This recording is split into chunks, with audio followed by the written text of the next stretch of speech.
Hi, I'm Dr. Ken Henry, and this is Conservative Commentary.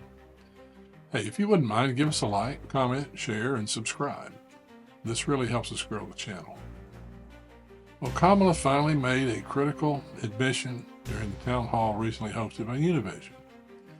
And I'm sure her handlers cringed at her answer to a question about the southern border.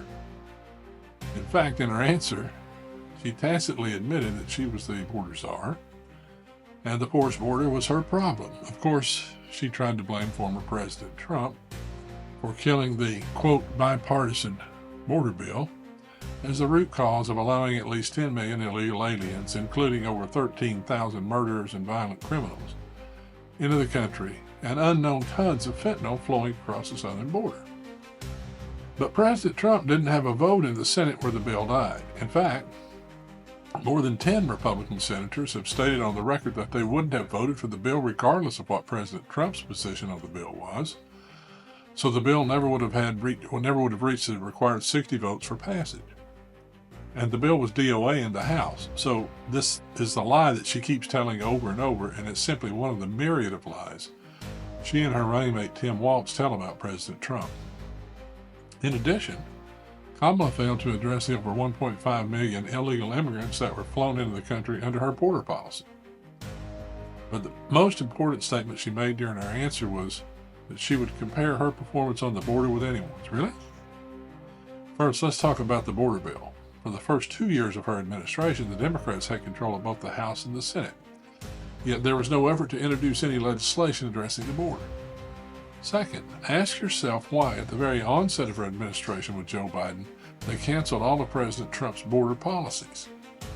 Third, only after every poll had the border as one of the top 2 issues in the presidential race did Harris and Biden implement any measures to address the border. The presidential race is the only explanation as to why they would wait 3.5 years to take any action.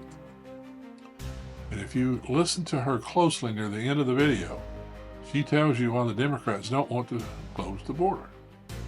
She wants a path to citizenship for illegal aliens. You see, the Democrats think they can create a voting bloc to ensure they hold on to power. I've said this is their plan since the beginning of Harris's administration with Joe Biden. Do you think people who break the law when they first come into the country should have a path to citizenship? I don't know about you, but I'm sick and tired of Harris and Walz and their proxies lying to the American public. I urge you to look behind Harris's hollow lies and find the truth. When you do, I think your choice in the election will be patently clear. Watch Harris's comments during the Univision town hall and see for yourself. Then let me know your thoughts in the comments. Your opponent, rival Donald Trump, accuses you of allowing a uncontrolled border, uncontrolled immigration. Of allowing the border to be out of control, as well as undocumented immigration. I am witness. I've witnessed of federal agents, as you mentioned, tired working long hours, the border closed because of the waves of immigrants that are coming, and fear in the neighborhoods because people are passing through in early hours of the day. Fear in my community, as well as the borders are closed for us living across the border on each side. What will you do if you are president that is different than what the presidency of Joe Biden has done in order to fix this problem at the border? Correct. What would you do differently from what's been done in the Biden administration to make sure that the border is secure and orderly? Thank you. Thank you for the question. And I was just recently in Arizona at the border. Let me start with this. Perhaps what distinguishes me from at least a couple of people.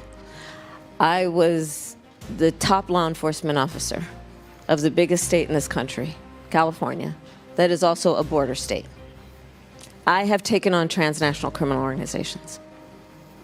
I have taken on transnational criminal organizations that traffic in guns, drugs, and human beings, and I've prosecuted them.